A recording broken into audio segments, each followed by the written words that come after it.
How are you, Donald? You there?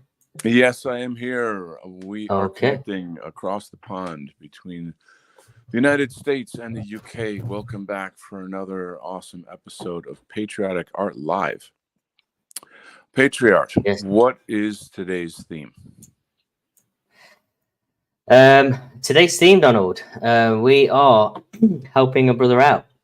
So Mm, last week we were focused on um, the sort of the condition of the food industries and the mm-hmm, pharmaceutical industries mm-hmm, that mm-hmm. are kind of running a riot and really poisoning our societies. And Yeah, yeah. we highlighted the some of the problems that you've faced personally as a result of a lot of this stuff through family mishaps and personal health issues that's going Yeah, off. And right. obviously, we mentioned that we're banding together some of our circle of friends, and we're looking to help you out in your situation. And we've come up with a sort of an art-based auction, which is like a collective commission event, and it's like a GoFundMe that we're going to be doing together. Mm-hmm.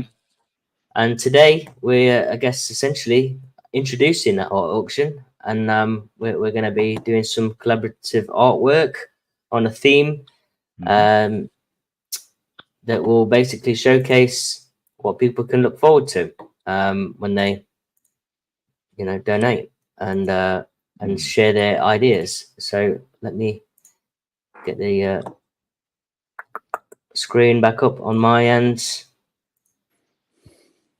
Is that the crowdfunder? Is it GoFundMe or what service are you using? Yes, it's a GoFundMe. Sorry, I'm just making sure my screen is active. Mm-hmm. Something isn't quite showing yet. Well, I'll chat a little bit while you're working on that. Yeah, no, we're back. We're here. We're here. So Oh, sorry, Donald. We're back. So yeah, this we are doing the we're basically doing a creative theme with a view to support the art auction. It's a collective commission whereby we are encouraging people to donate towards the cause in support of yourself, who's in sort of dire straits with financial need and things, lots of jobs falling through and health issues. And so this collective commission, for a small donation, the people submit an idea along with the donation of an art piece that they would like to see made by yourself and me, mhm, mhm. and we'll endeavour to pick out some of the top entries, and then get to work. We're going to be streaming them over the course of these sort of the next month or two, Mm, um, or well, sort of a little bit later when obviously the winners get announced. mm, But yeah, for now, today we was going to sort of do a demonstration of some of the artworks. There was a poll I put out earlier, and the one that got voted in was Celtic Sea, which is a pretty cool idea. mm, People quite like the Celtic vibe, and a seer is mm, a traditional sort of rooted in, I guess, the sort of Viking Norse cultures. mm. Well, that's so what I'm doing is actually a theme on the help a brother out topic. So because we're launching that crowdfunder, and so it just seemed like that's what I could do here. So I'm the Yeah. image that people can see here is a soldier carrying another soldier. There's going to be explosions in the background to kind of show a theme of us. I think symbolically we are in a kind of war, a war to end white genocide, a war to take back our countries. Right now it's sort of mostly an information war. um Hmm. Things, I mean, everybody who's tuned into this culture knows what's going on, and so I don't have to explain it too much. But you know my personal situation here. So I'm in a situation where I've got personal health issues. I've had some family members die and or are dying. The clients that I was caring for at my job, one passed away and the other is in hospice. And as a result, I suddenly became unemployed. And this kind of situation is completely surreal for me, that like everything bottoms out at the same time, and all these horrible personal tragedies with all these deaths and illnesses are occurring simultaneously. So I kind of went through a very, very bad patch there where I was, almost like non-functional at some point. It would just it's bad enough for one of these things to happen, but for all of them to happen at the same time is uncanny. Really, it's almost like something you'd only see in a movie or something. It's just totally surreal. And so I just naturally I had to reach out to some friends and kind of talk about what I was going through. And you very kindly thought up this idea of this fundraiser concept, help a brother out. And then suddenly a bunch of our guys, in different groups and spheres within our movement all jumped on board. And so we've got Patriotic Alternative, American Freedom Party, White Art Collective. I didn't ask for this. I didn't know this was going to happen. So I'm more than I mean, I'm deeply moved by the charity and kindness. Almost 3 years ago, my mother passed away. It was very tragic. And Nullis of the White Art Collective put together a fundraiser for me because there were, funeral expenses and all kinds of things that just, came out of the blue. And it was just a very hard time. So this kind of activity is really, I don't know how to say it, but it's you really know your friends when you're down. You know what I'm saying? And but you've taken it a step further. You have this concept that will keep this going, so that if anytime anybody in our culture and our struggle hits hard times, then we can do a crowdfunder for them. So it's not really definitely. just right. It's not just me, but my circumstances inspired you to invent this concept. And I'm like, I'm surprised. Well, I'm not surprised, but I just think it's an amazing concept. I would say that since we're artists and there's a lot of artists in our culture, we can use our skills to create works that can be auctioned off.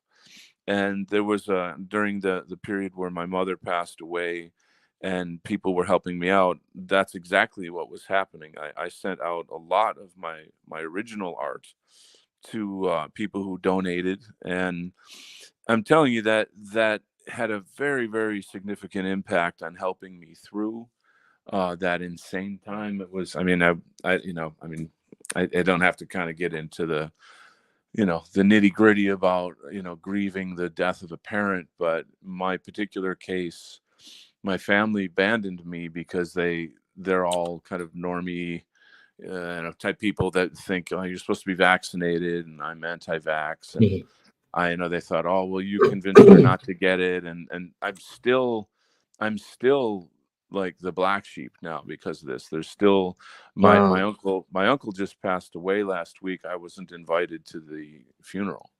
I mean, it's really that's sad. It's abuse. It's neglect. It's, I don't know what to call it, but for a family to disown you like that is profound. And it's just amazing how people in the movement are more a family to me than my own family.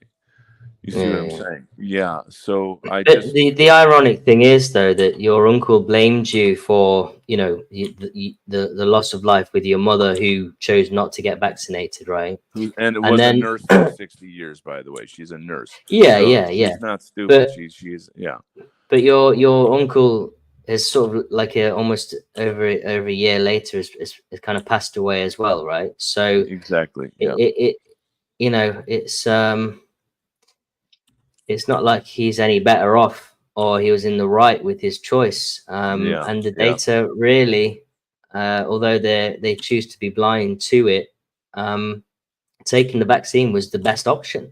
I mean, all my family members, really, all of them, ended up having COVID, or Yeah. got Yeah. diagnosed with it, or whatever. I'm not Right. saying we're not Ridiculous. saying COVID didn't exist. We're saying Yeah. Yeah. Yeah. these vaccines and stuff were just completely um,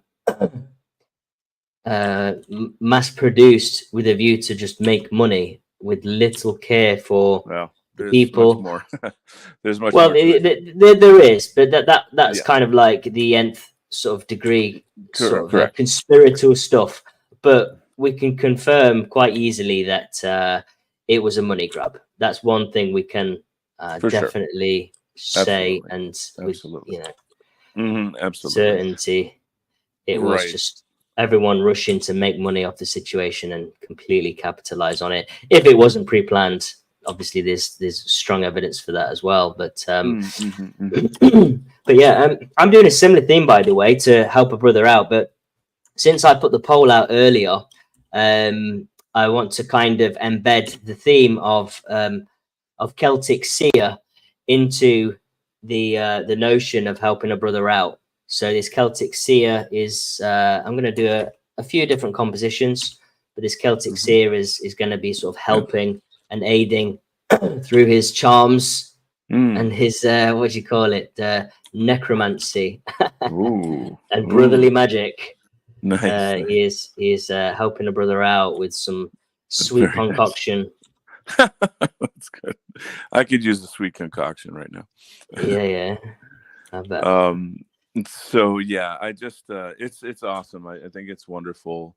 And again, the support with these other organizations that stepped up. So, I mean, I'll like I've stated before, I feel that's a bit of a pride thing. I'm a little embarrassed to have this need, and I don't kind of want to sort of shout it to the hills or whatever. But I'm the fact is it's a crazy situation I'm in. I don't really have any family support at all. I'm the bad guy. If they only knew my my work in the white positive sphere, Wow.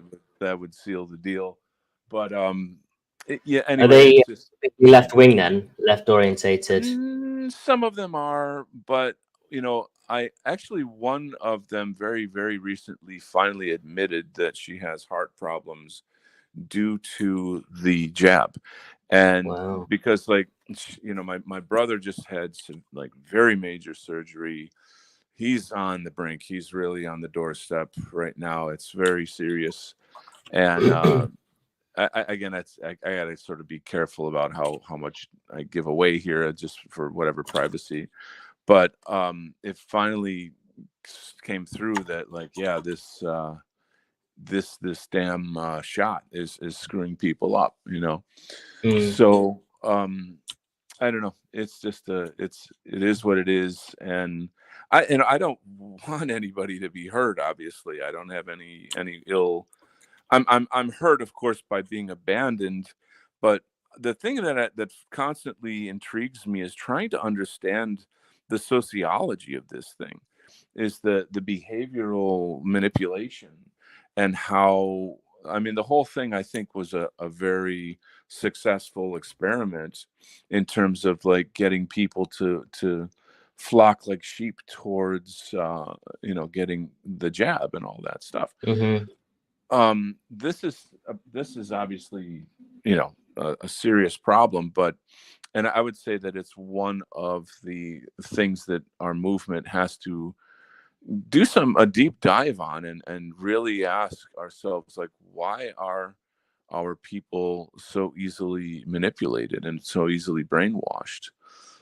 Granted, we know we know who controls the media. We know all of these various other attributes to the situation. So it's not like, how do I say, like, that when someone is being intentionally manipulated, that's one thing, right? You know, like people do fall for scams and this and that. It's just common, and it's not exclusively white people, right? But Hmm. nevertheless, I feel very strongly that we have to find a way to prevent these things from happening in the future. We have to have some form of education. I would say that, you know, it's pretty well agreed upon that, you know, whites are, you know, previously we had, you know, high trust societies where it was just our people. And as such, you know, we left our doors unlocked at night. We left our car doors unlocked. We didn't have to fear, you know, walking around in the marketplace, or sending your kids to school, or, you know, all the various issues. You know, we knew, you know, what was what. Hmm. But not it's not like that anymore. And, you know, this is what's happening. So um on a larger scale, though, I feel like, yeah, it's just a big discussion. We should try to, perhaps at the very least, you know, take it upon ourselves to try to promote the idea of critical thinking more among our people, and try to have a sense of, like, have you looked up XYZ? And now, granted, the our enemies know how to manipulate that too. They've got fact checkers, and, you know, they've got all Yeah, kinds of. yeah, But the just like the behavior of, like, you know, people, how do I say, they're kind of like slaves who are protecting the slave plantation. You know what I'm saying? It's pretty disturbing, and I haven't figured it out. I don't have an answer for that, but it's a big issue. yeah. I think it's.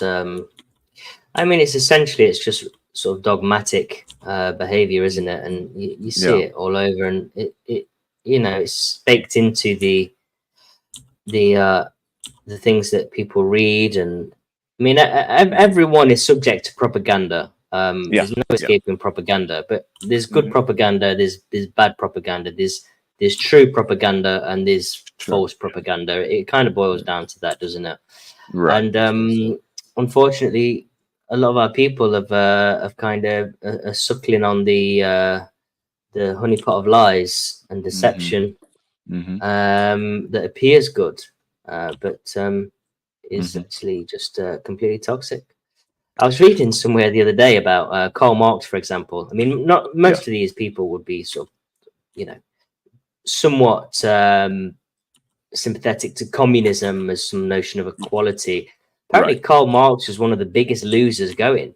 Oh Like he God. was, Yeah. he There's a. refused to work and things like this, Yeah. and Yeah. He was as a. a kind of, so no wonder it has all this appeal to the absolute kind of dregs that Totally. claim, Totally. oh, Yeah. I'm in Communist. defiance like Mr. Yeah. Marx, Yeah. you know, when it's like an excuse, a get out card for being a lazy Mhm. ass degenerate. Right, right. He was a drunk wife beater. You know, he's like, I believe his father was a rabbi, changed his name. It's just like, I don't know. I mean, the man was just a shit, basically. You know, and I feel like, I mean, I've always felt that communism is the proxy political ideology of Zionism. That's how I describe it to people, because you know, when I, like, in my discussions with people about politics and what have you, I will, I tend to use the term Zionism because it's not, you know, the J's. It's not racial, it's ideological, and most people don't. I find most people don't even know what Zionism is. Like, that they've heard the No, word, but they don't. it's They don't definitely actually. a political ideology first and foremost, Yes. but Yeah. it's sort of leverages the biblical precepts as a justification to garner support, especially from a lot of sort of Judeo Christians. And I Yeah. use that term Judeo Christianity because that is a perspective of Christianity through the Jewish lens. And it's like somehow Hmm. the Jews have Hmm. managed to persuade Western man to how to interpret the Bible through their own lens. And It's horrible. it's Yeah. baffling, you know, how it came Yeah. about. Right. There's That's so a many terrible. misconceptions, but I don't want to go down that sort of rabbit hole today. It's not really Yeah. the nature of this stream, Right. but yeah, I mean, what do we do? How do we help people? I think many people in our circles that that are sort of based do question things and are sort of rational minded. I think that's one of the signature markers for people on the right wing. They tend to be more logical thinkers, traditionally minded. My thinking as well is that it has a lot to do with courage. So in my estimation, the number one cause for whites specifically to become liberal and or just like toe the party line, what have you, is conformity. It's about in-group preference. They care more about fitting in and not being ostracized. And that's the whole thing, is they police each other and you and me into shutting up or using these kind of canned ideas about oh well, you've heard them all, those kind of like nonsense things that people say. They're just a shortcut to thinking. And but over time what I've learned how to do is to kind of approach it almost like you're talking, I don't know, like you're talking to a friend, and you're like, I'll say things like, I can tell you're sincere about this, and then I'm setting a tone with this person and saying like, I know that if you had access to the actual historical facts of these things, you would see clearly, and by the way, check out, Europa, the Last Battle, or Parsifal, the hidden causes of World War II. And I'll say things like, if you genuinely want to know the truth, you will look those things up. In the age of information, ignorance is a choice. Good luck. And I think so, definitely. Yeah. So I've had, like, just very recently, I had one of these kind of debate discussions online, and the guy who was attacking me he sent me like a friend request because I did somehow or other, I had gotten through to him. I did not accept the friend request. I don't know this guy. I don't know if he's going to report me or if he's a psycho. You know how it is out there. Yeah.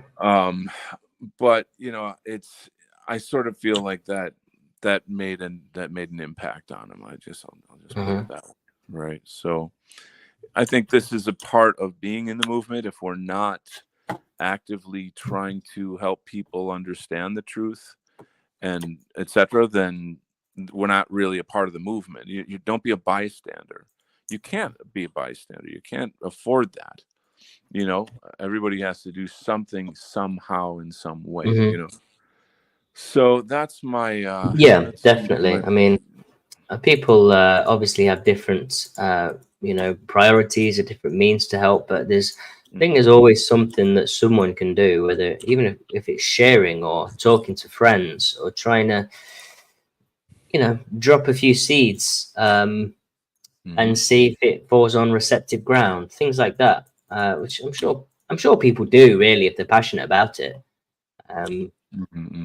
But yeah, I think we've gone past the point of sort of cowardice and not speaking up on or telling the truth. Like, if I see something like on a YouTube channel or thread somewhere, and if I see it's like inaccurate information, like, I have to put it right. I can't like walk away from that and be like, no, I have I have to sort of put it right for the sake. And I'm always thinking, there's people that are going to be reading that and take that away. So I would have kind of put a little pin in that and say, look, this is what I'm saying. This is the truth. Go and look it up. These are the facts. This is the reality.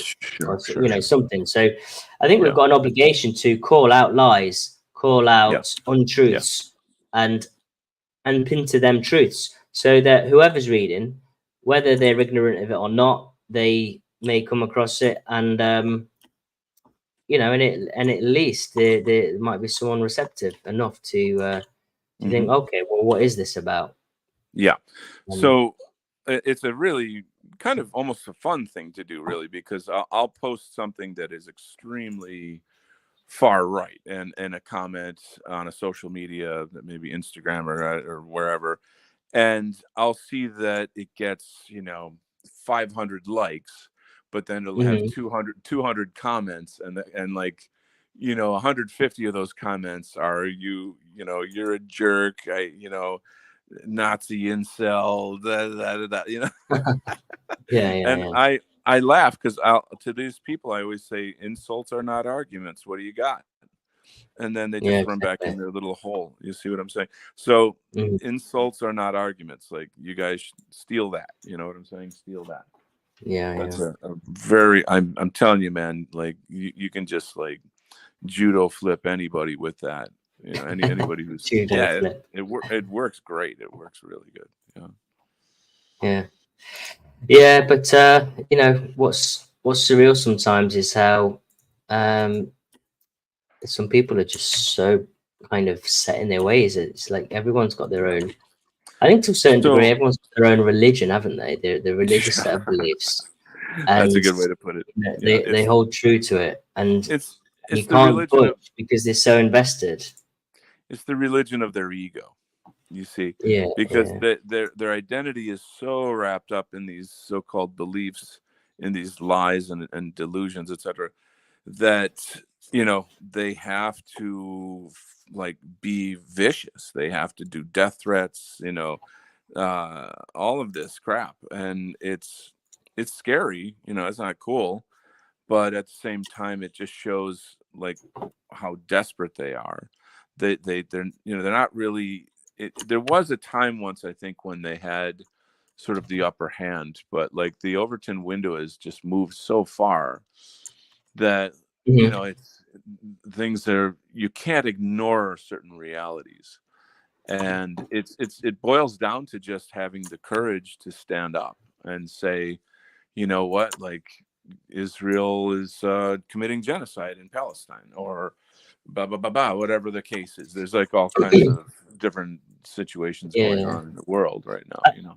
I think I think that's one thing where I think that's probably one of the only subjects where a lot of the right and left are actually find some common ground with Yeah.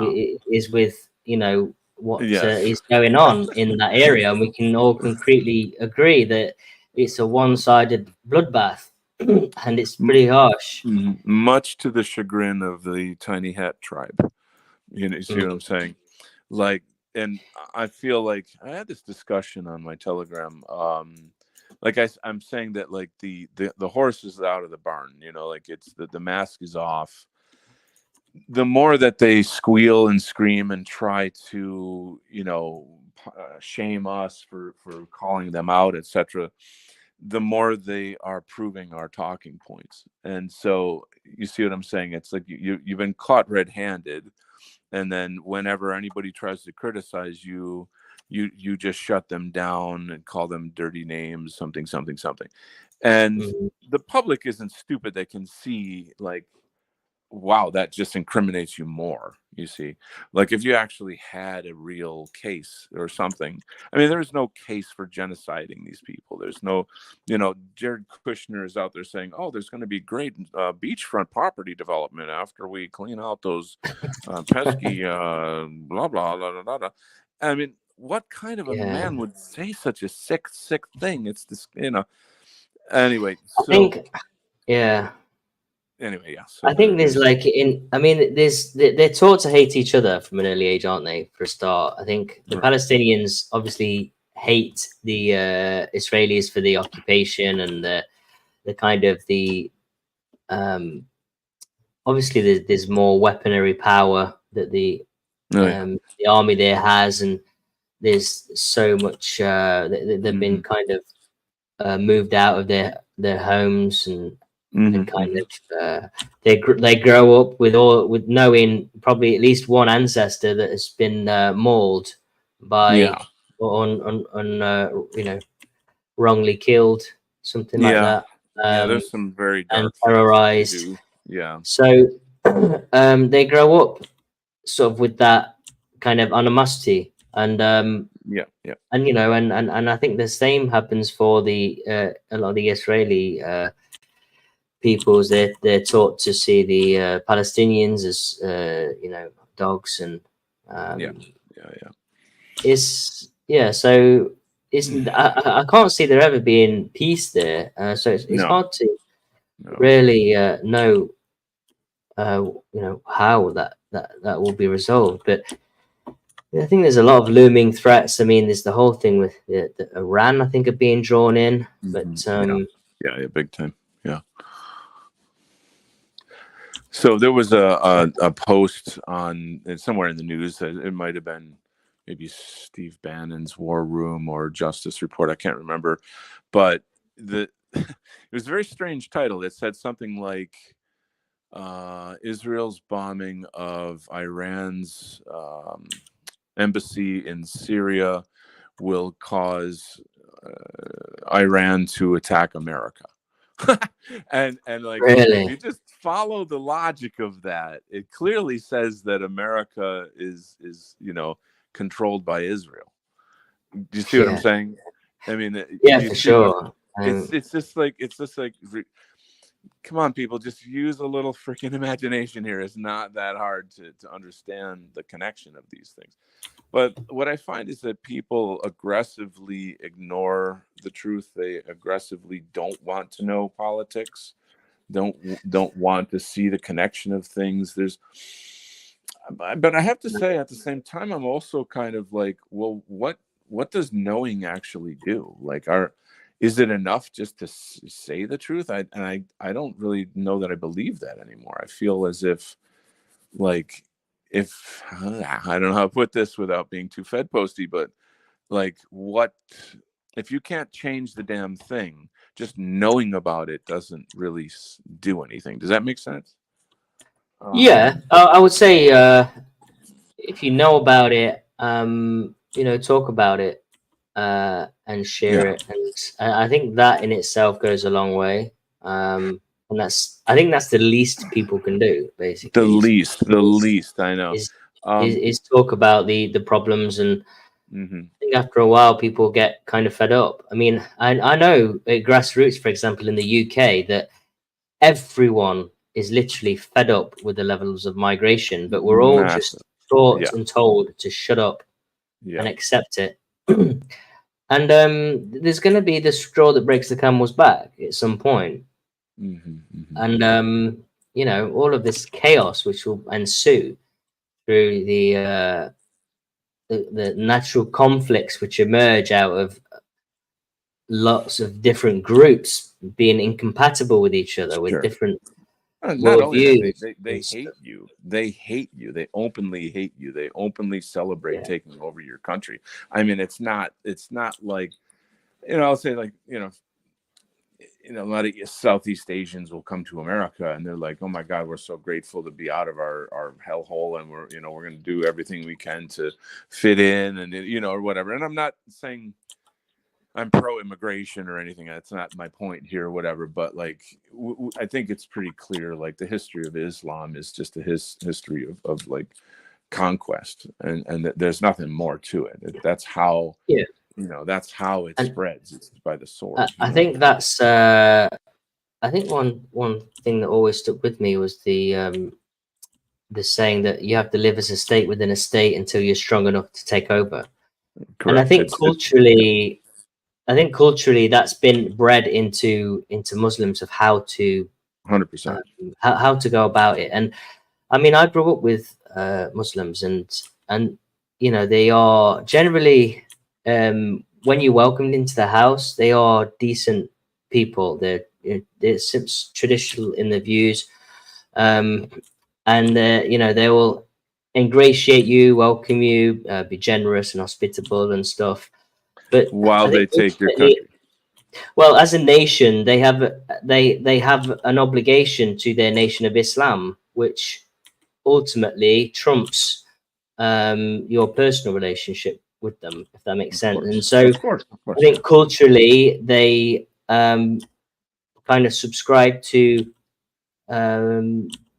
breeding, working, doing service jobs, and living life until it's time for the call, I think. And for the past sort of 50 years in the UK, you know, I think that's what they've been doing. And you know, it's like they must, as they kind of go around taking a lot of the Westerners, like our women, and even, like, for example, myself as a youth would go out, get absolutely ratted, and then we'd go home in a taxi, kind of acting all degenerate and all pissed up, and being taken home by one of these, you know, someone who's likely Muslim, doing a service job, and they're probably thinking one day we're going to take over because of your incompetence of you know, and living a godless life.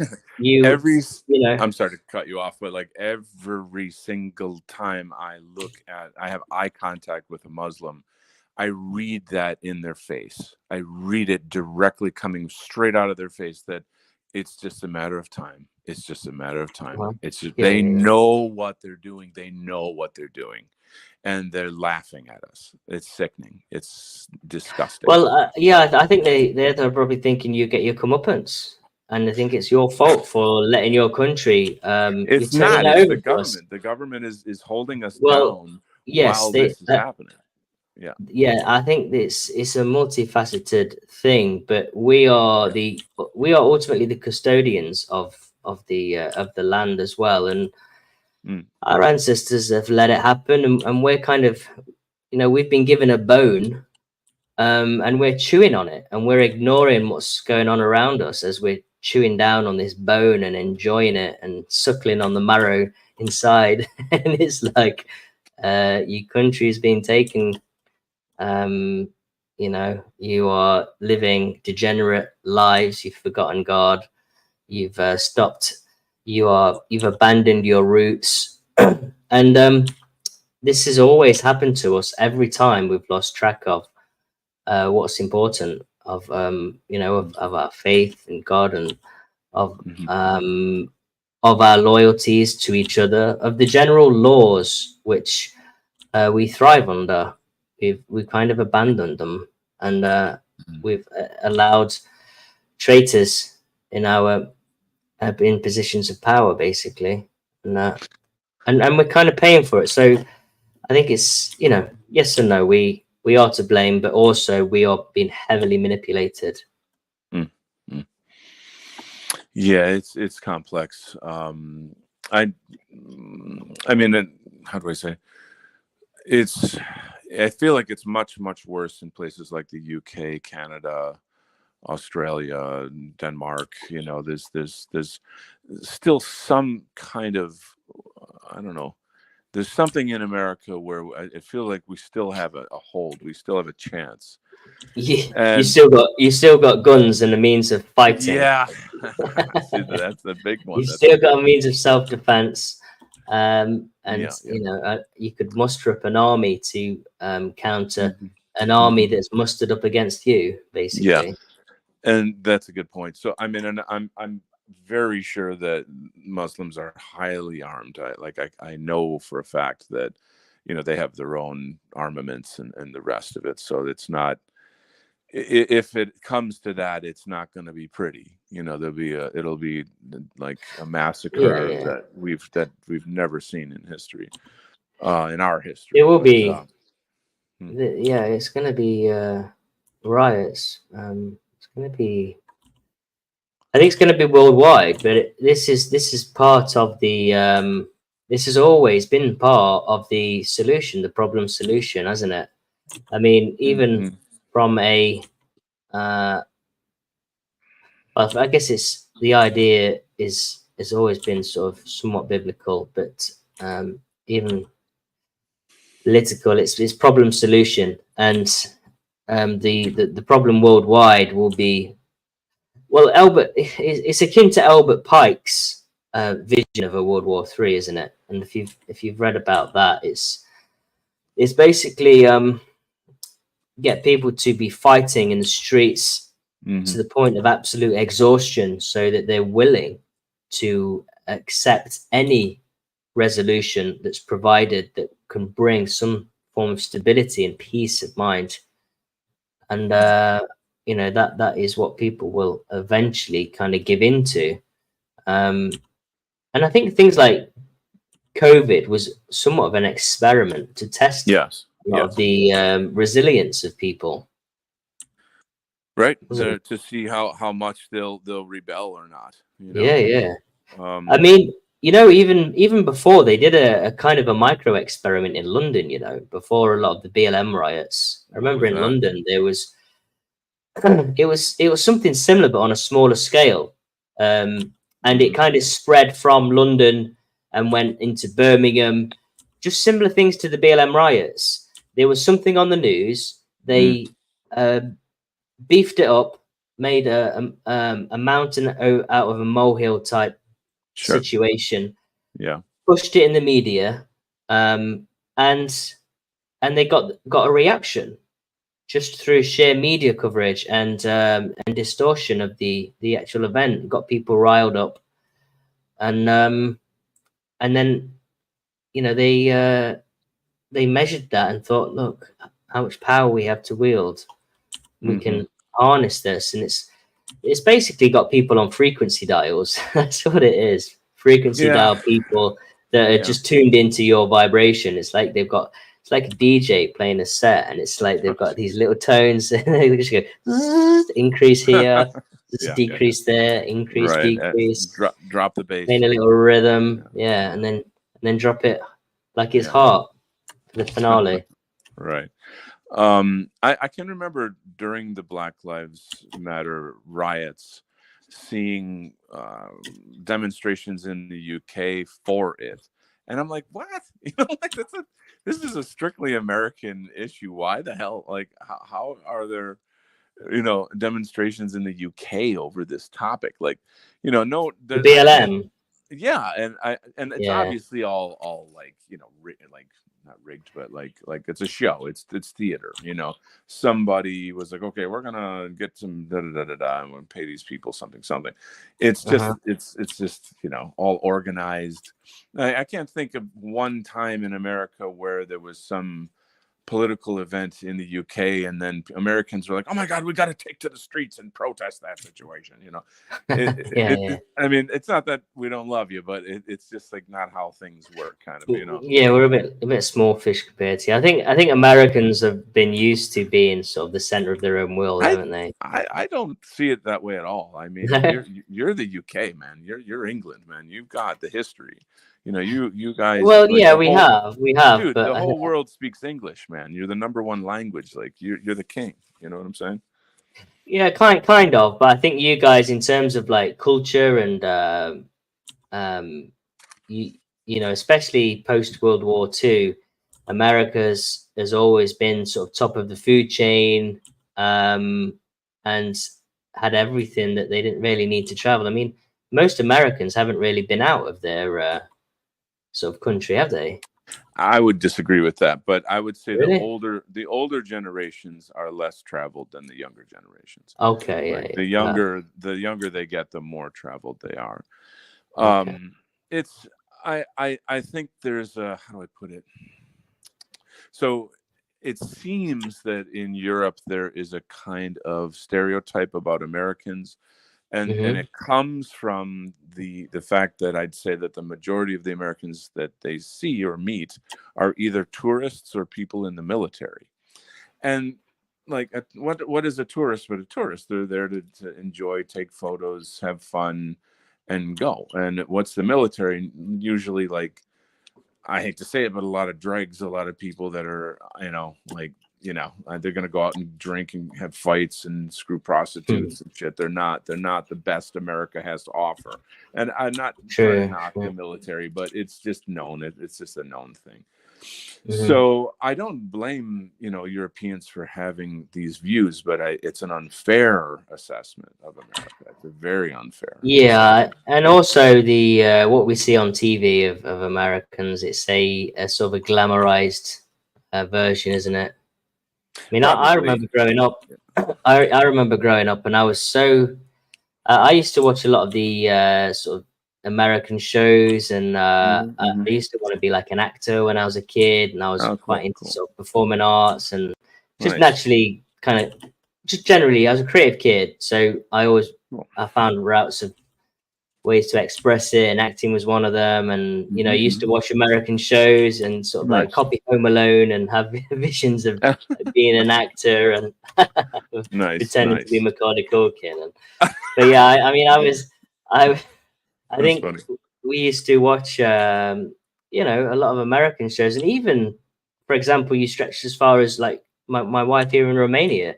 Most people learn English by watching American films. Wow. So the influence of America is, you probably underestimate it. I think Um, you're probably right. I will say, when I lived in Asia, it never ceased to amaze me how people would react when they would see me, and they would treat me like a movie star. I kid you not. really, And wow. I mean, in Japan, Taiwan, Thailand, Hong Kong. Not so much Hong Kong, because they're already, they've been occupied or whatever. There's a British colony, so that's not so much there. But Well, they prefer um, British colony than they're under a Chinese oh God, regime now. I would. That's for sure. I'm sure the Hong Kong I people think would I think agree they with you. experienced a bit too much freedom Oh under boy, you British can't take rule. that back. Yeah, you can't put the genie back in the bottle. But I mean, I there was one time when I was just one experience. I was just traveling around, visiting some small town somewhere, and some lady just literally came out of nowhere with like a bag full of exotic fruits or whatever, and just like handed it to me. Like, and the Yeah, Taiwanese person I was with at the time got angry about it. Like, why do you get that kind of special treatment that people just give you stuff? And I'm like, I can't help. I mean, I don't know. But like in the more remote areas, and I don't know, people may have seen stuff like in Japan. You have like the school kids will like follow you around, and they giggling and like trying to speak English with you and stuff. And uh-huh. it's charming. Mhm. It's charming. It's really harmless. But in the end, though, it's really not a good thing, because we're all just humans. We're not rock stars and movie stars, and we have our problems, and so do they. Like, we in the West see the people like in Japan through a romantic lens as well, and they got their Yeah, own yeah, yeah. problems. So it's just how it I is. think so. So I Just am. a quick shout out to someone in the chat, the Great White Ape. Thanks for tuning in. Made a comment on my artwork. The posture, Paul, looks really good. Not leaning in too far to the other individual. So yeah, is he saying he is or he isn't? I think he looks fine. But if you want to clarify that point, please do in the chat. But yeah, thanks again for tuning in. Appreciate your support. Are there any questions on your end of the pond from the chat at all? And just a lot of great comments from a lot of great people. Ulfric made an interesting comment. Zionism is placing the interest of Jays above all other groups, especially one's own group. So, for example, Japan just announced that they will be allowing immigrants in, and they've had Wow. extremely and I can tell you things that are not, you're not supposed to know about that whole. So like, I don't know what you would call this position, the guy in the government who's in charge of the economics of the country. What's the name of that position? The head of that, whatever. But anyway, I found an interview with him, of course translated into English, and he was asked, why did you join this I don't know if it was I can't remember what it was, but it was some kind of international monetary system that Japan was not. That was like, we're saying we don't want to be a part of that, and because they know the way the banks work, they know the Mm-hmm. way that the small hats work. They want to be separate, and so this is the guy. He's the head of the government office on economics of Japan, And he says in the interview, I had to join because I was told that there's weapons that can cause earthquakes, and that if I didn't do Coerced. this, if I didn't do this, then they would hit Japan with earthquake after earthquake until we joined. And sure enough, like shortly after he said no, there was a major earthquake in a certain area. Wow, really? And That's so like crazy. this is recorded now. I mean, try to think this through. Like the Japanese they're not us, they're not Westerners, they're not Europeans, they're not stuck in the mire of that whole, like, say what you're supposed to say on camera. They're still free enough and maybe naive enough or not controlled enough where they can just say the damn truth. And so for Japan to be allowing hordes of Africans and Middle Easterners and South Americans into their country as a workforce, that's globalism destroying Japan. And so this is the point I'm trying to make. I explained all of that to say one thing. The Goyim is not just white people, it's all non-Jews. And communism is not just for white countries, it's for all of the world. Yeah, well, it's the global Babylon, isn't it? I mean, Totally. that's what they are looking to create. But I mean, this is all, biblical stuff. It's the pursuit of a one world governance system has always been something that man has strived for. We've spoken about this in previous streams, haven't we? Yeah. But I think there's now more than ever, it could be achieved through technology. It's And being achieved. yeah. And the means by which to achieve. I mean, let's say hypothetically everyone agreed to have a chip implanted in the head because it's going to cure loads of ailments, or they have to, like the current AI trend, you're going to get left behind if you don't somehow utilize it. Your productivity won't be able to match that of someone else. So hypothetically, in 20 years, 30 years, there's chips out to implant in your brain so you can think 10 times quicker or something, or streamline your thoughts better. Unless you want to kind of get left behind, you're going to have to embrace this sort of new sort of transhumanist kind of means. And I think once that happens, once people get on that bandwagon, it's free will. Free will is what is under attack really here. Free will, to the point where people will be programmed, like, and it's all almost sort of here, but it's only sort of it's done through systems of media. But once that's done through systems of actual technological control mechanisms, there's no way out of it. Yeah. Is there? No. And I mean, it's all sold to you like, oh, wouldn't it be great that you can just, open your Gmail with your mind? Won't that be fantastic? And I mean, people that, I mean, I don't know how to say it, but like they're sold into it somehow. Like there's some kind of like, I don't know, marketing, and the power of marketing and TV and social programming is extremely strong. And we see that all the time, like every single TV commercial is deracinated, every single movie and da da da is the white man bad, and on and on and on. It's just like, and so we're these subtle messages that keep coming through and keep coming through. They just keep warping society. They keep distorting culture to a point where, like, when and how will we ever go back? Because you figure once you leave the countryside and you're and like you don't know how to survive in nature, or all of these other things, then there's just no way back. And I don't know, it's really terrifying. It's just really, really terrifying. So like it is. I mean, it is, but and I don't want to keep dropping like black pills. I think Yeah, yeah, yeah, yeah, it likes to allude to the truth, but I still firmly believe that we will break free from the shackles. I think they're going to fail.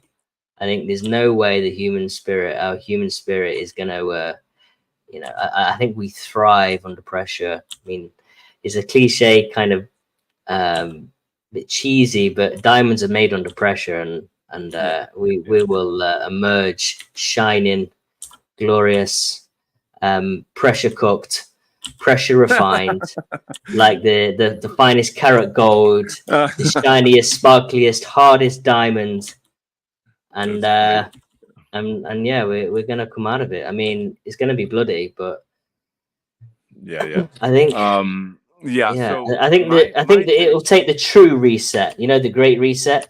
It will right? take a great reset, but it will be a Mhm. societal reset that will emerge naturally Yeah, from yeah. the environmental circumstances, and we'll come out on top. Mm. So my take is it's going to be half and half. There will be those who succumb and get Hmm. stuck into the system, and they'll be gone. There won't be any way to save them. And then the rest of us. And I see it True. as like an ongoing kind of war, at least maybe until a certain time. I can't say. I mean, nobody knows the future, but I do kind of feel that we're not all going to fall for it, and at some No. point, something's going to fall apart. So I'm not black pilled about it. I don't know. I mean, I don't have a crystal Well, ball. I can't really no, I say. mean, not to say that you're a black pill, but I mean, it's easy to talk about the looming fears and stuff, and Hmm. and I Hmm. think we're justified in pointing them out, to make Hmm. people Hmm. aware, because Sure. awareness is key, Oh and yeah. fear is a teacher. Fear is one of the greatest teachers that we Yeah. have. That's a We good have to point. fear. That's a We good have point. to fear Yeah. what is coming. Yeah. We can't go through life thinking, "Oh, everything's all right. We've done that, and look, Hmm. this is where it's got us." Like, for example, the fear of God is a good Hmm. thing. Say, Hmm. "Oh, you're not supposed to fear." Why would God want you to fear Him? God wants you to fear Him because uh, to keep you on the right path. You know, the Hmm. fear of God is the beginning of wisdom. You Hmm. know, and Hmm. that is, you have to fear you have to feel the punishments. I mean, who didn't have a dad when they were older that they were scared of? When you did something wrong, you knew about it. Your dad was going to find out. I Yeah. used to get so irate. I was. My brother used to when he knew he did something bad, he would put he would go and put like loads of socks and roll them up and put them down his pants and on his backside. So Oh my God! Really, that's wild. he That knew is my dad would what a come back, story. given an absolute hiding, and he's got all these like socks cushioning his ass. Yeah, yeah. I think it worked a That's a few times until my dad sussed it out. he sussed it out. Funny. I mean, that's a good analogy right there. I think that people have to fear consequences. I always say that you have freedom of choice, but you don't have freedom of consequence. And when you say that, people kind of shudder because they're like, they, especially liberals. Oh my God, they don't want any. They want to just go wild. I can have as many abortions as I want, and I can blah Hmm. blah blah. Just the how that goes. Yeah, Um, yeah. and it's in a way it's like it's the difference between say a boy and a man, or a girl and a woman. Like, it's about maturity, mental, emotional, social, spiritual maturity. So it comes in Mm. time.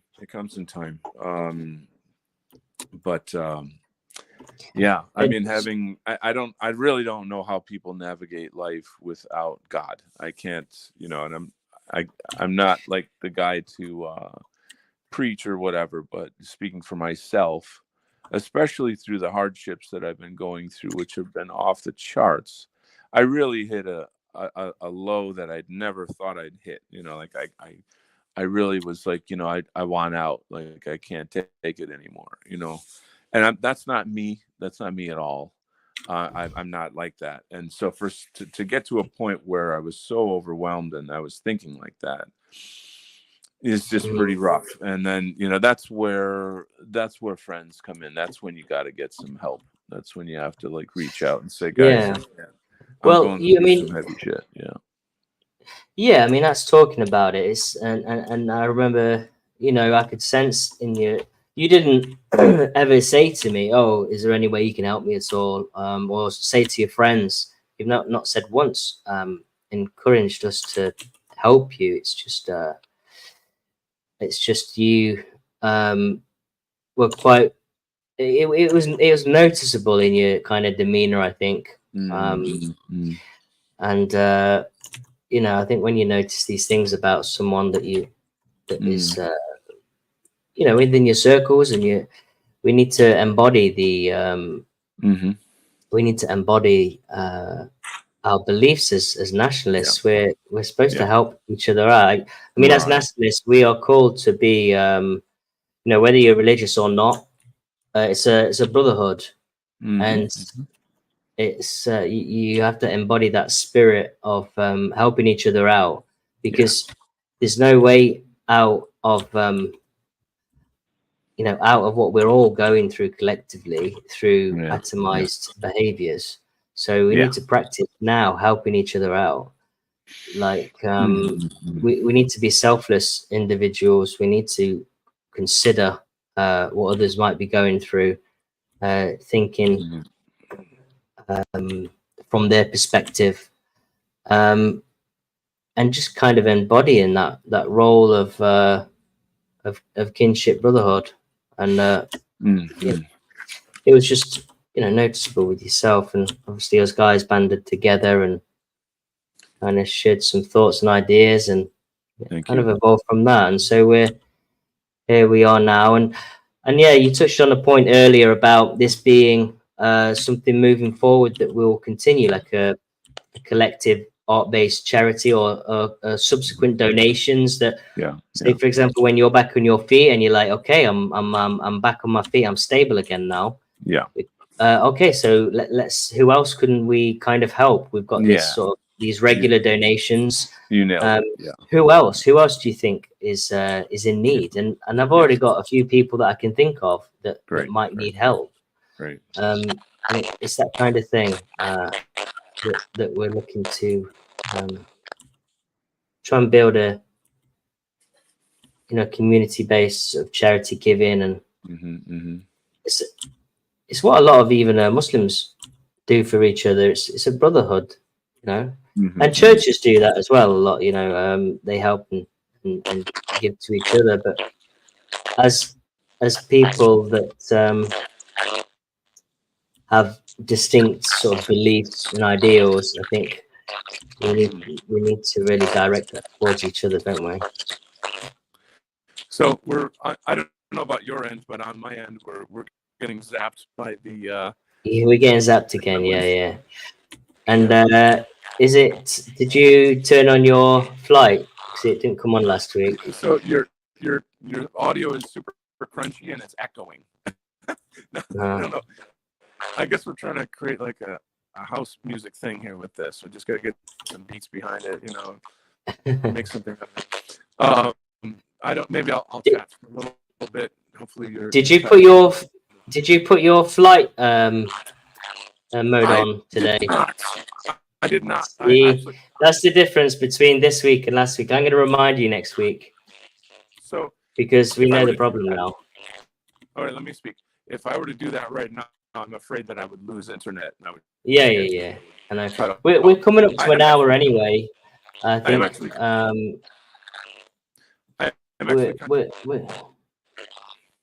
I'm sort of finished with my piece here. Let me just. Sorry, I feel that this is mostly finished. So how are you doing on your end? What's going on over there? I'm still drawing. I've got a ways to go. But I think I'm never going to finish today anyway. So I'm going to finish this up at the weekend. Why don't let me take over for a little while? I'm going to see if I can address some comments in the chat and or take questions in the chat. So let me look through here. I guess we'll just get right into it. So Hippocratic Oath, a buddy of mine, great to have you here. It's always great to have you. He's a highly intelligent friend of mine. He's talking about the Tower of Babel experiment again. They never got over it. One culture, one people, one religion. The idea of, like, I don't know, almost becoming God in a sense. It's just like Crackle, crackle. if you, I mean, that that goes into the conversation about the quote chosen people. I think anyone with half a brain could see how grotesquely offensive that is, that any one people would claim to be the chosen, like the only people of God, and the rest of us are just animals. I mean, that literally is baked right into Judaism, and it's an abomination to talk like that. Now, you and I know about Pastor Eli James, about Aryan Israelitism, if you will, and the whole history of, like, who the true Israelites are. What even is an Israelite? So, from the historic context We're back to now. yeah, you're better now. Your audio is better. Like the country of Israel. This is the thing: is everybody is looking at history through a warped lens, and who warped that lens? Who stole those narratives? The more you know, the more you know. Like, I think you Yeah. know what I'm trying to refer to here. And I Yeah, yeah. don't expect the common person to know this. I don't even expect everyone in the dissident right to know this. But if you do your due diligence and you research history, you start to find out this co-opting of the white narrative, white history, Christianity, and so on, is done by a certain group of people. And they have a certain religion and a certain value system and blah, blah, blah, blah, blah. And so we've really been at civilizational war for centuries. How how much of it is really truly controlled and contrived, and how much of it is just sort of historic accident, I can't tell you. And I don't want to come across like I'm obsessed with the little hats. I know about it, but like my interest now is in building culture, is in creating solutions, mainly culturally, because I think the number one issue is that our people are all brainwashed. They don't know who they are because they don't know their true history. They've lost touch with God in many cases, and we have to heal our own people. And through doing that, it's kind of like if you had, let's say, you had a giant polar bear in your living room. You would want to drug it to keep it sleepy so that it's not going to wake up and kill you. That's what we are. We're being drugged and drugged and drugged by many kinds of things: the LGBT agenda, Marxism, Yeah, yeah. feminism, on and on and on. And that's just that's not even the half of it. So we have to wake up. And how do we do that? Culture and education. And so, I mean, that's who I was. How do I say that? I'm born with these skill sets. So that's what I bring to the table. If I were a military guy or a politician or somebody else, I would do something else. I always feel that, people who are in the know, like we are, who are, in law enforcement or intelligence, they have a responsibility to use their position for our freedom, for our liberation from this system. How many people in those fields are in the know, though? I would venture probably not a lot, but I do know some. My buddy CG and Dirty D and those military guys. They're all in the know. So what can they do? Well, that's a tough call, because you're dealing with, giant organizations with like massive amounts of power, and they can suicide you. You know what I'm saying? Like, so what can you really do? And that's kind of that echoes back to my earlier point about, is it enough to just know? Like, yeah, we're being silenced all the time, but does that even fix anything? You know, if every single white person in the world knew the whole truth, what would that do? You know, the most I think we can do is opt out. Perhaps we can prosecute and jail the corrupt people in government, corrupt people in law, like, you know, lawyers, judges, cops, people that are working, you know, for the anti-white system, you know, and clean out these systems, to purge these systems of these sociopaths. Well, how did we get here in the first place? You know, like how how did it come about? And it seems to me like, you know, that liberal mindset kind of crept into our institutions slowly over time, and just how, you know, like a, you know, a weed or a plant grows.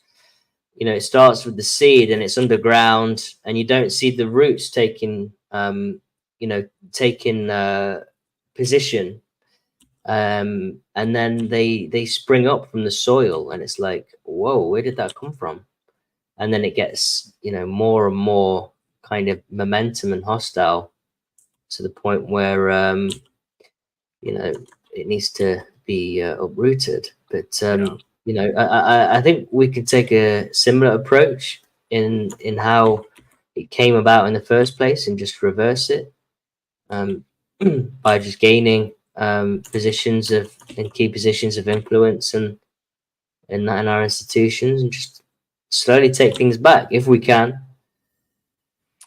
So yeah, I mean, that brings up some interesting questions, because we don't, the system, the government, media, etc., is totally infiltrated, like totally. It's my view is it all has to go down, like a you know, scorched earth. It totally replace it. The question, you know, one might say, you know, maybe the system itself is failed and broken. Like, democracy to me is bullshit. It's just absurd. Like, it's not a system that works. It's so easily infiltrated. It only works for in groups. I mean, even I'm not even going to try to go down that road so far. But then how do you know, these people have all the power. So what do? Do you create a whole new world and then they go after you? Or do you destroy them? Do you have a revolution and go to war with the powers that be? You know, we would much rather not do that. You know, like, nobody wants that. No, and I don't think we even have the resources to do that. So it's not even really an option. But and this is the whole thing, is the creative problem solving, and that's, you know, where we are now. It appears that, you know, developing culture is the most we can do, you know. Yeah, build community. Yeah, it's not, I think, you know, we all have our angers and frustrations, and, you know, there's a kind of a subculture of like fash wave and you know, things that are like, I think that's just more fun, isn't it? yeah, that's how, what it's more I'm like trying to get across. meme cased, and That's exactly what I'm trying to get across here. Is it's a power fantasy. It's a revenge fantasy. It's not really any different than video games and movies in that regard, because nobody's doing anything. We don't have militias. We don't have rocket launchers. We don't have nuclear weapons. You see what I'm saying? Like, they can say everything they want about us to demonize us, but actually we're just people. We're just normal people that want to save our countries. We're normal nationalists. yeah. You know. I know what you mean. I think I mean, they don't do anything directly, a lot of these movements and groups, but they help. I think they do help in shaping the environments. They help to shape the landscape a little bit, in the sense of identity. You know, so people that are into the meme culture and sort of right-wing meme culture, they help to identify kind of people that they could get along with, and so on. And I think it's like pockets of micro culture, isn't it, that form out of things like Fash Wave and so on. And sure. And I think eventually, over time, you'll find, just like how corporations grow and absorb other entities and gain more power. I think over time, as you know, the line in the sand is drawn, and the divide gets further between the left and the right, the inevitable outcome is that these sort of the more right-wing groups and all the different fractions will eventually merge together as well. So, I mean, that is just a pure conceptual kind of perspective. It's not kind of, it's just a theory, but I hear you. that's how I see it kind of taking shape. It's fair You know what I enough, mean? because I mean, this is kind of the nature of politics. It's like a bunch of moving pieces on a chessboard. There's Yeah, no yeah. like, you know, 1 + 1 = 2 type of answer. It's highly complex. And so, just for example, you know, who could have predicted that like Kanye West of all people would come out on the Jews? You know, we're like, what? You know, that came out of left field, and that set the I think he stage soon learned, for. though, didn't he? He did. He got the call, if you know what I mean. So he had to bow. Anyway, you know, I'm sure he didn't want his family to get suicided, but Uh, thanks, Mossad. well, Anyway, I think the funniest thing there was that he's basically, you know, his bank accounts got shut down pretty much straight away. So, oh you yeah, know, yeah. I mean, if Yeah, anyone yeah. doesn't think like, you know, like Right, a right, right. I mean, it's I obvious. get This is my a point. chin Is scratch moment. they prove our points. Like when you come out and expose them, and then they shut down your bank account, or you know, it's like, duh, you just fucking proved my point, idiot. You know, like I mean, but at the same time, it's political terrorism. It's making an example out of a person to tell the rest of the public, don't dare raise your head, don't dare Yeah, raise your voice, don't post that meme, don't write that song, don't make that art, don't form that group, don't blah blah blah blah. not exactly. So it's terrorism, you know. I mean, in ultimately. So, but what I'm trying to get to though is that if that didn't happen, you know, it wouldn't have. How do we say? It set the stage for Candace Owens to call out what's our little buddy's name? Ben Shapiro. Ben Shapiro. Ben Shapiro. So Yeah, you know, and he's like getting a lot of heat, isn't he? I'm not it's, following too much, but I'm he's loving it. getting some heat. That's for sure. I'm loving it. I'm loving it. And watching him squirm. Yeah. Anyway. I never realized how anti-white he was, really, to be honest. Oh God. Oh I my God. thought that he was kind of a little bit more, you know, he's America was a little bit more close to his heart, but it No, clearly no. isn't. It's always a lie. It's always an act. It's always controlled opposition. That's the whole point of it, you know, is to pretend like it's like Vivek Ramaswamy. Okay, he's the new flavor of I've seen controlled him. opposition. So He's very convincing, isn't he? so let me finish the point. So the guy had his law degree paid for by George Soros. He is a World Economic Forum graduate, like Obama. He got his millions by creating. He basically bought a drug from the pharmaceutical industry that failed its test to help people with Alzheimer's disease.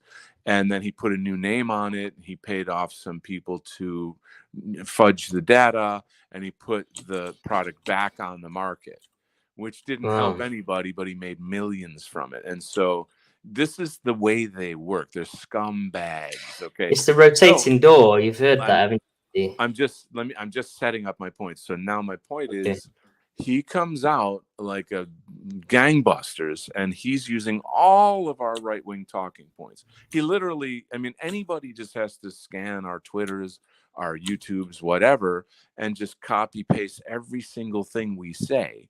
Then you got this Indian dude out there who's got a nice, you know, car salesman smile, and he's saying our talking points. And people are like, damn it, he's right, holy shit, I'm voting for that guy. You know, it's because we on the dissident right are so censored and ghettoized that the common normie make America great voter doesn't even know our talking points because we're Nazis. Oh, don't watch out for the Nazis. You see what I'm saying? So Yeah, that's yeah. what it is. It's controlled opposition. The good news is he is actually mainstreaming our talking points without really. Maybe he knows it. I don't know. But the point is I think, yeah. he's like hanging out with Trump, like he's Trump's little buddy, you know. And I that's seen I saw an interaction with them actually, and I thought it was very interesting because they were shaking hands, right. and as they So do these public handshakes, they kind of like one up each other, don't they?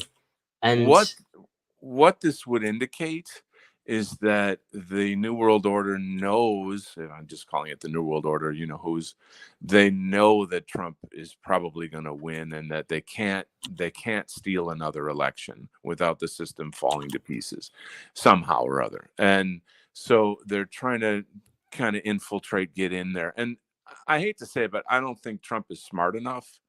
That sounds kind of shocking, but unless he's playing along with it to just kind of go along to get along, and then like when he's president, maybe, you know, if we're no, lucky, I he'll. think he to be honest, I think he sees himself as the a sort of like a prospecting messiah figure for the Jews. To be honest.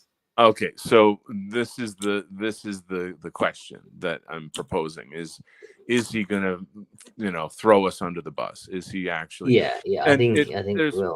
there's more evidence that he will work for the Jews than for America. So I'm not hopeful about that. I think that the economy will get better. I think that immigration will slow down but not stop. Do you see what I'm saying?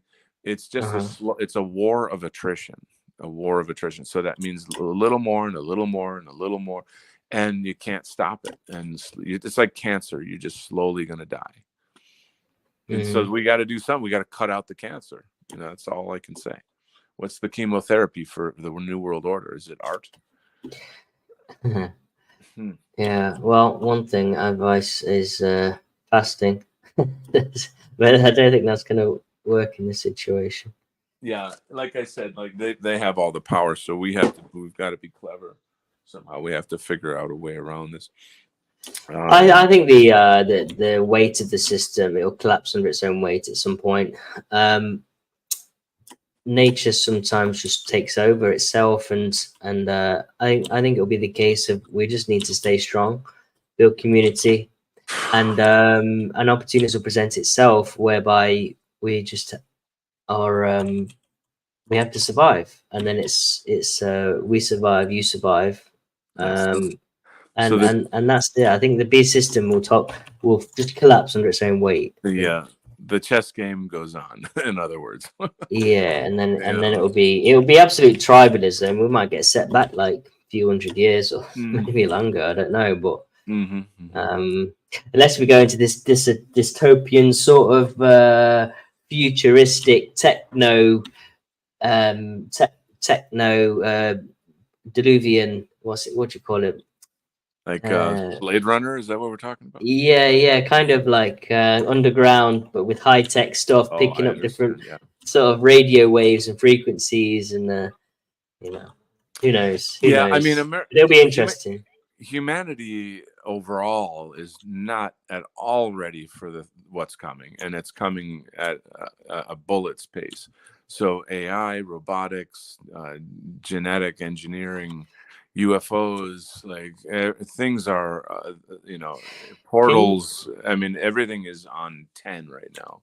You know, all of these robots that we see, you know, all these robots we see on like Facebook and, doing all these obstacle courses. It's like we're watching them. And all of these are going to be used against to control us at some point. It might be one just turn up control down your street one day, like two or three of them. And they're like, don't move. They're doing that in New York. I'm sorry to cut you off. They're doing that in New York City already. They already have robot police officers. So, yeah. I mean, I saw a report on it. I don't know how many there are. They use those like dog. They look like dogs. They have like 4 legs, and they're being used. Of course, drone warfare is huge in the military already. It's obvious. It's just obvious. We might get. You might get like the cool hacker types, you know, these like genius kids, and I think that's where we'll thrive, because end of the day we created all this shit from our minds, our people, and when we finally collectivize and realize that we need to survive, we'll start to invent things and ways to survive. It's just about So channeling our here's the abilities okay, for like our own good.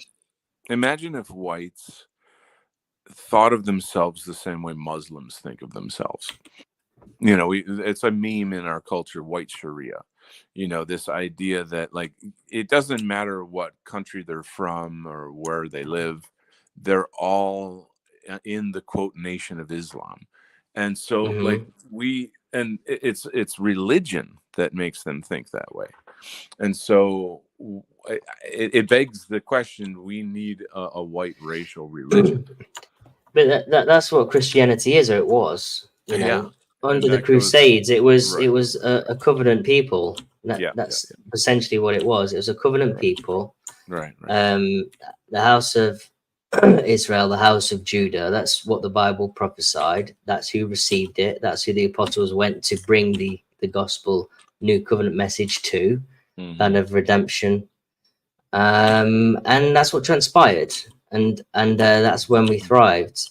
And to me, that's my opinion, is that's the antidote as well. It's a regathering of under our own sort of covenant, as a So covenant people to, let let me yeah. piggyback on that. I because we know that there's the so okay, you've got on the one side on the left, you've got the Judeo-Christians. On the right, you Hmm. have Christian nationalism. And that in America is extremely white. It's white and rural and gun loving. You see, you know, Yeah. and there's a strong racial component to it, even though they're not us. They're not, you know, they don't know what American Renaissance is or any of that kind of stuff. They're simple people, you know. Is that, you mean the likes of Gab? Definitely, Because but more he regards himself as a Christian nationalist, right? Yeah, Andrew Torba for sure And he's one yeah, of the yeah. top Christian nationalists. But I would say even people like Stu Peters. Stu Peters is I don't he really used to know be him. just he's a popular right wing media guy. You know, he's got his own channel. He's not on the level of say like Alex Jones, but he's not small. He's got a giant audience. It's like, you know, his own little news network. He's gone full throttle Aristotle on the Jews like crazy. Okay. Like he's off the charts now. He is where most of us started, you know, like years ago when you figured it all out. It was like your hair is on fire. You just freaking out like, oh my God, I have to scream this to the hills. I gotta wake everybody up. This is like I've come to the end of the rabbit hole. This is the answer. And this is the fulcrum of everything. If I can just tell everybody, it'll all get better, you know, like that. So, you know, anyway, it's happening, you know. And then Candace Owens, huge Christian, like very strong Christian advocate, and many others. There's, you know, whatever, I don't know all their names or whatever, but there's always a sort of a Christian connection. Nick Fuentes is a massive, like, the dude's Catholic. He's like he wants Hmm. to force people to convert to Catholicism. Like, it's like, Hmm. you know, whatever, but like that's it, like I think that to a certain extent, not necessarily forced conversion, but I think there should be a definite amalgamation of sort of church law and state law. You know, law I of can the see that. land is I can is see that. you know, rooted in the religion and faith, because you know it was a separation of this, the church and state, which basically allowed for foreign belief systems to take root, and that's really the beginnings of a Fascinating. multitude of Wow. cultures and Fascinating. um, Fascinating. and systems. I mean, Yeah. we have to be somewhat cohesive as a people and Yeah. have a Yeah. united culture. And if we're going to have a religion, I think we need to have the same one. Um, Mm-hmm. Mm-hmm. and So it's you know, within the dissident right, it's a hotly debated topic, and we all yeah, yeah, know it is. the It different is. positions. And like, I'm not trying to throw shade on my pagan friends, my Apollonian friends. I'm basically a Gnostic myself. So, you know, I my the movement is about winning. The movement is about stopping white genocide, and you know, it's an important discussion. um I think that we need to do whatever it takes to stop the death of Western civilization. And then once we have that luxury of survival, then we can, hammer out those differences. These people can go on and do what they want to do. Those people can do what they want to do. But Western civilization has to be refortified so that this shit never, ever, ever, ever happens in history again. You know what I mean? And that's going to take a total white racial awakening, a total, whatever that, a new zeitgeist of like an absolute awakening. So that's what we're trying to do in the culture here, that's what we're trying to do. So everybody watching the show should be sharing the hell out of it, should be, engaging as much as you can, both personally and online. Again, maybe you want to, we're going on like an hour and a half here. I don't know if you want to. Yeah. No, it's fine. I know you finished. Sorry, I was just plugging away as we were chatting. You're good. I'm going to finish this off in the week as I usually do, and I'll do a video, time-lapse video that I release the weekend. Probably just knock a bit of color into this. Just a few shout outs to the people that showed their face in the chat. Rory Herbert, thanks for tuning in. The Great White Ape, thank you again. Who else is 77th Brigade? St. Thomas Aquinas. Thank you guys. Really appreciate you tuning in. Go ahead. Carry on. Oh no, I just wanted to welcome a new. I don't think Corey's new, but I don't think I'm not sure if he's new or I haven't seen him in a very long time. But I wanted to welcome Corey Wolke, if I'm pronouncing that right. A lot of great commentary there. Also, of course, great commentary by my regular buddies, Hippocratic Oath, Ulfric, Conch is here again. It's just a blast. I love you guys. It's great to have an inner core of like buddies that come to these shows and are in the know and have intelligent and useful and productive things to say. I like that nobody's insulting anybody, that also Colin Bruder. It's great to have you back. It's just great to see community here. We want to say hi to Splattercat again. So yeah, we're also maybe want to just wrap it up with a quick review of the Help a Brother Out campaign, and then we can wrap. Yeah, sure. So yeah, firstly, thanks a lot for tuning in, guys. So this podcast stream we were dedicating to the theme of help a brother out, which is I'll just quickly cover it again. We're doing a collective art commission / auction for with a view to help Donald Kemp with his current situation, and this is a sort of a prelude event as well to continue this form of charity and aid for other people in the future, likely aimed towards creative individuals in the movement as well. So we're trying to gather together a sort of maybe a monthly charitable donation, and in return we will create an artwork based on basically when you give a donation, suggest an idea or a brief or something you'd like to see. You can be detailed as you like with it, and then the winners will be chosen at a certain cutoff date by myself or Donald. We'll pick 3 winners or so, and then we'll create it, and we hope that this will be an ongoing thing in the future. The link will be in the description to the actual charity page, and it's going to be shared properly from other organizations such as the Patriotic Alternative, American Freedom, I believe. I keep forgetting their name. Sorry. American Freedom Party. American Freedom Party. And obviously White Art Collective as well are getting involved. So a number of organizations are looking to really help Donald and like I say, this sort of charitable movement.